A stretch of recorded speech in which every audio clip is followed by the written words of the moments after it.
নমস্কার, কণাস food diary থেকে আমি আশিস কণা।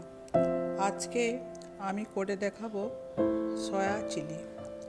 এই রান্না করার জন্য লাগছে আমার 200 গ্রাম সয়াবিন।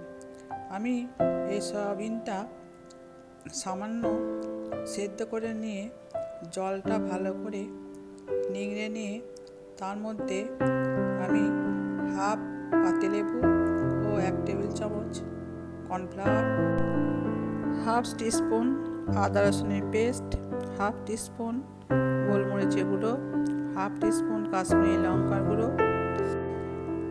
হাফ টিস্পুন নুন দিয়ে ভালো করে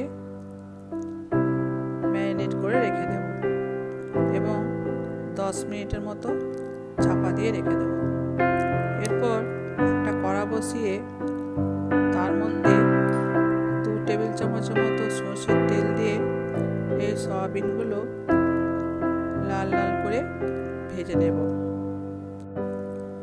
ভাজা হয়ে গেলে একটা জায়গার মধ্যে সয়াবিন ভাজাগুলো তুলে রেখে দেব।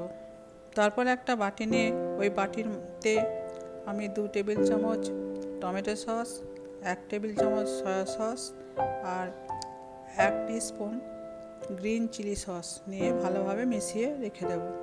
তারপর একটা বাটিতে আমি 1 চামচের মতো কর্নফ্লাওয়ার নিয়ে জল দিয়ে মিশিয়ে রেখে দেব। এই রান্নাটা করার জন্য লাগছে 1 চামচের মতো আদা কুচি, 1 চামচ রসুন কুচি, 2টো বড় সাইজের পেঁয়াজ, 2টো কাঁচা লঙ্কা আর কিছুটা ক্যাপসিকাম। প্রথমে কড়াইয়ে সরষের তেল দিয়ে আমি কুচানো আদাটা ও রসুনটা দিয়ে ভালোভাবে ভেজে নেব। তারপর ওই পেঁয়াজ দুটো এর মধ্যে দিয়ে ভাজবো এবং পেঁয়াজটা নরম হওয়ার জন্য আমি সামান্য পরিমাণ নুন এর মধ্যে দেব। তারপর ওই কুচানো ক্যাপসিকামটা পেঁয়াজের মধ্যে দেব এবং কাঁচা লঙ্কা দুটো দিয়ে দেব। তারপর আস্তে আস্তে ওটা ভেজে নেব। একটু লাল লাল করে ভাজা হয়ে গেলে তারপর আমি এর মধ্যে সয়াবিনগুলো দিয়ে দেব।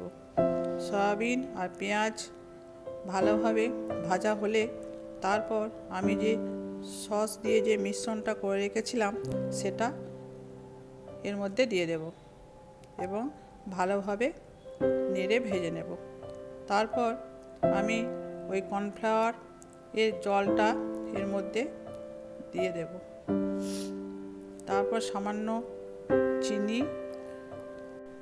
তারপর আমি এর মধ্যে সামান্য কাশ্মীরি লঙ্কার গুঁড়ো এবং একটা ছোট ম্যাগি মশলার প্যাকেট দিয়ে দেব এবং ভালোভাবে মিশিয়ে নেব। দেখুন কত সহজেই সয়া চিলি তৈরি হয়ে গেছে। প্রতিদিনের রাতে রুটির সঙ্গে এটি খেতে খুবই ভালো লাগবে। আশা করি আপনারা একবার বাড়িতে বানিয়ে দেখবেন। কেমন লাগলো কমেন্ট করে জানাবেন। ভালো লাগলে লাইক, শেয়ার, সাবস্ক্রাইব করে দেবেন। সবাই ভালো থাকবেন, সুস্থ থাকবেন।